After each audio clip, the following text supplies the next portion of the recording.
بسم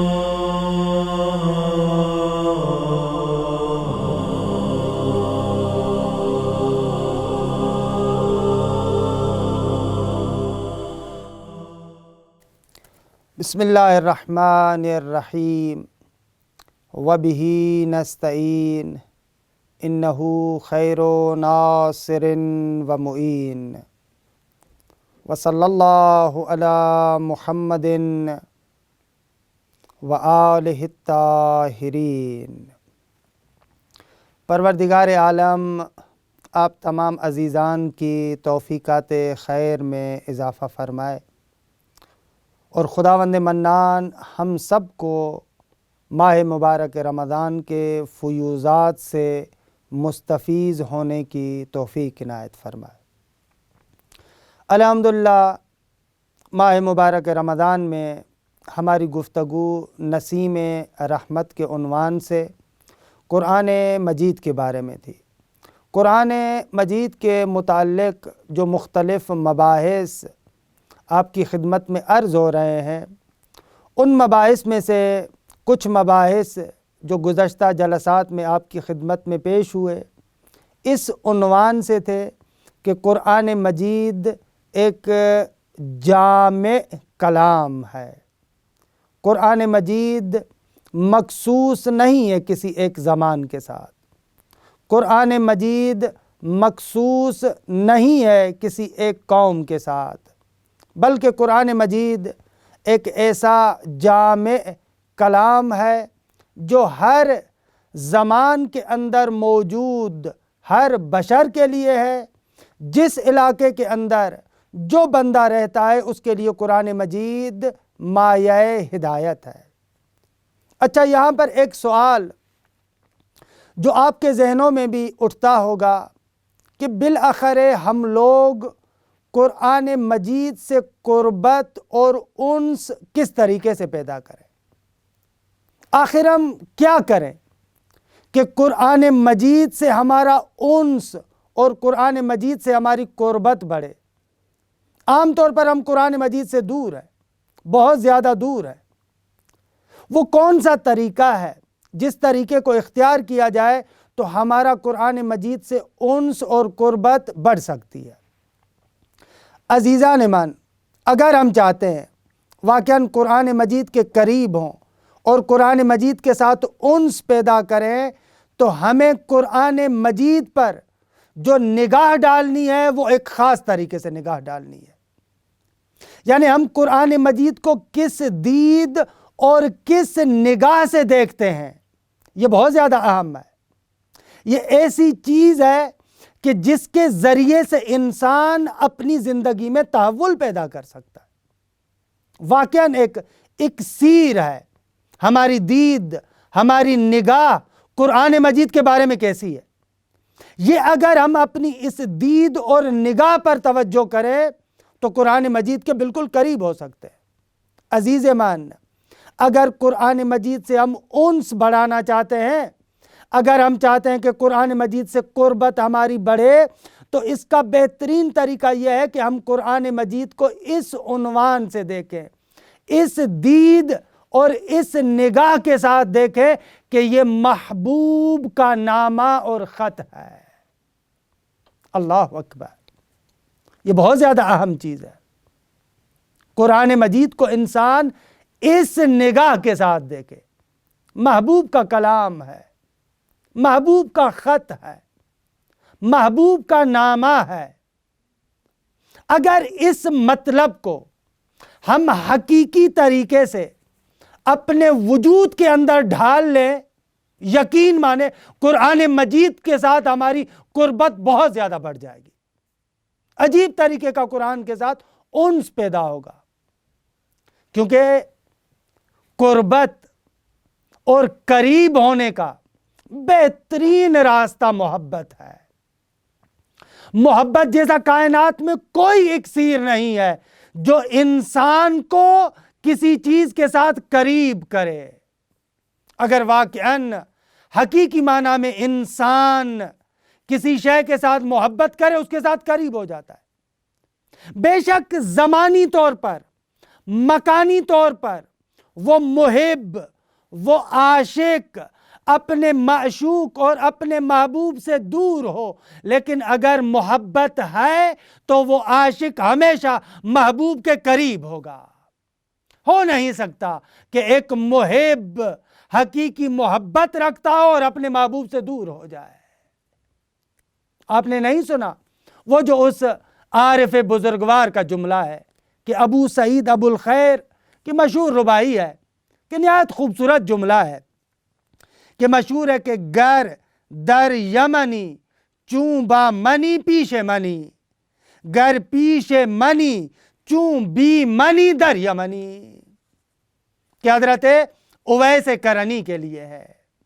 کہتے ہیں کہ حضرت اویس کرنی ظاہری طور پر پیغمبر اکرم سے ملاقات کا شرف نہیں رکھتے تھے، ظاہری طور پر، ہاں، لہذا ظاہری طور پر اس شخصیت کو تابعین میں شمار کرتے ہیں، لیکن پیغمبر اکرم کے ساتھ بہت زیادہ محبت تھی، بہت زیادہ محبت تھی، اتنی محبت تھی جب رسول اللہ صلی اللہ علیہ وآلہ وسلم سے ملاقات کے لیے آئے کہ وہ مشہور داستان آپ نے سنا ہوا ہے کہ ان کی ایک والدہ ہے، نابینا ہے، والدہ سے اجازت لیتے ہیں کہ اگر آپ مجھے اجازت دیں تو میں مدینے جاؤں، اپنے محبوب اپنے معشوق کی زیارت کر کے آؤں۔ تو والدہ کہتی ہیں کہ تمہیں آدھے دن کی اجازت ہے، جاؤ، جا کر اپنے محبوب سے ملو، اپنے معشوق سے ملو، لیکن آدھے دن میں تم نے واپس آنا ہے۔ اچھا، آتے ہیں وہ مفصل قصہ جو آپ نے سنا، ظاہری طور پر پیغمبر اکرم سے ملاقات نہیں ہو پاتی، جو ماں کے ساتھ وعدہ کر کے آئے ہیں، جو ماں کے ساتھ تعہد کر کے آئے ہیں، حضرت اویس کرنی واپس آتے ہیں، لیکن جیسے ہی واپس آئے اور بعد میں حضرت ختمی مرتبت آئے تو عجب تعبیر استعمال کی۔ یہ وہ بندہ ہے جو ظاہری طور پر صحابی نہیں ہے، لیکن جیسے ہی پیغمبر اکرم اپنے خانے اپنے گھر میں پہنچتے ہیں فوراً یہ سوال کرتے ہیں کہ وہ کون بندہ ہے جو بندہ میرے گھر کے اندر نور چھوڑ کے گیا ہے۔ اللہ اکبر، وہ کون تھا جس کی وجہ سے میرے گھر میں نور پھیل چکا ہے؟ کون کہہ رہا ہے؟ پیغمبر اکرم جو خود مجسمہ نور ہے، وہ اویس کرنی کے لیے کہتے ہیں کہ وہ کون سا بندہ تھا جو میرے گھر میں آیا اور میرے گھر کے اندر نور چھوڑ کے گیا ہے۔ خوب یہ محبت ہے۔ یا روایت کے اندر ہے کہ آپ کبھی کبھار فرماتے تھے یفوہ روائح الجنت من قبل القرن وا شوقا الیک یا اویس القرن۔ کبھی کبھار یمن کی طرف رخ کر کے پیغمبر اکرم فرماتے تھے کہ کرن اور اس یمن کی جانب سے مجھے جنت کی خوشبو آ رہی ہے۔ اللہ اکبر۔ ایک مرتبہ انسان عاشق مصطفیٰ ہو اور دوسری مرتبہ خود حضرت پیغمبر ختمی مرتبت یہ جملات فرمائے وا شوقا الیک یا اویس القرن، پیغمبر مشتاق ہوں۔ خب یہ کس کا معجزہ ہے؟ خب یہ معجزہ ہے خود محبت کا۔ یہ محبت وہ اکسیر ہے، یہ حقیقی معنی میں عاشق بنا محبوب خود اپنے عاشق کا شوقین اور مشتاق بن جاتا ہے۔ اور ایک اور تعبیر جو آپ سنتے ہیں حضرت اویس کرن کے لیے، کبھی کبھار حضرت ختمی مرتبت فرماتے انی لانشق روح الرحمن، یا بعض جگہوں پر ہے روح الرحمن من طرف الیمن۔ اللہ اکبر۔ پہلی روایت کے مطابق کہا کہ جنت کی خوشبو وہاں سے آتی ہے جہاں پر اویس کرنی ہے۔ دوسری مرتبہ فرماتے ہیں جنت کیا بلکہ مجھے تو رحمان کی خوشبو آ رہی ہے۔ اللہ اکبر۔ بندہ اگر اپنے وجود کے اندر اسماء و صفات الہی کو ڈھال دے تو اس کے وجود سے رحمان کی خوشبو آتی ہے۔ خوب یہ کیا ہے؟ یہ محبت ہے۔ اور اسی شے کو اس عارف نے کہا تھا گر در یمنی چوں با منی پیچھے منی، اگر تم میرے ساتھ ہو، اگر مجھ سے محبت کرتے ہو، بے شک ظاہر میں یمن میں رہو لیکن میرے ساتھ ہو، لیکن گر پیش منی چوں بھی منی در یمنی، لیکن ظاہر میں تم بے شک میری محفل میں بیٹھو، ظاہر میں بے شک تم میرے ساتھ رہو، لیکن اگر میرے ساتھ نہیں ہو تو ظاہر میں میرے ساتھ ہو لیکن حقیقت میں تم یمن میں بیٹھے ہوئے ہو۔ تو عزیزان، یہ محبت کا اکسیر ہے کہ محبت محبوب کو قریب کرتی ہے۔ محبت اگر پیدا ہو جائے تو انسان کے وجود میں محبوب کی نسبت سے قربت پیدا ہوتی ہے، انس پیدا ہوتا ہے۔ تو یہی بزرگان اہل معرفت بھی فرماتے ہیں کہ اگر قرآن کے ساتھ قربت چاہتے ہو، اگر قرآن مجید کے ساتھ انس پیدا کرنا چاہتے ہو تو اس کا واحد طریقہ یہ ہے کہ قرآن کے ساتھ محبت کرو۔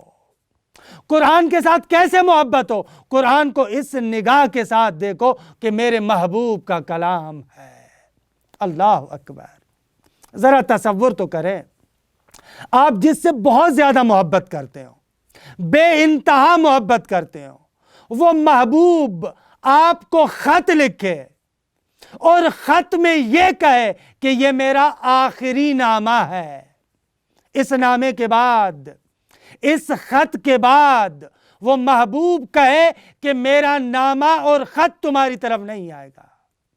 آپ مجھے بتائیں، واقعاً اگر انسان اپنے محبوب سے حقیقی محبت کرے گا تو اس نامے اور خط کے ساتھ انسان کا کیسے تعامل ہوگا؟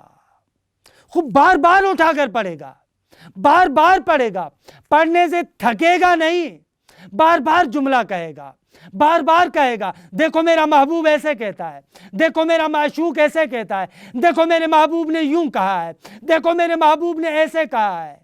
عزیز مان، واقعاً اگر قرآن مجید کو اپنے محبوب کا نامہ اور خط سمجھیں تو ہماری زندگی کے اندر تحول پیدا ہو جائے گا۔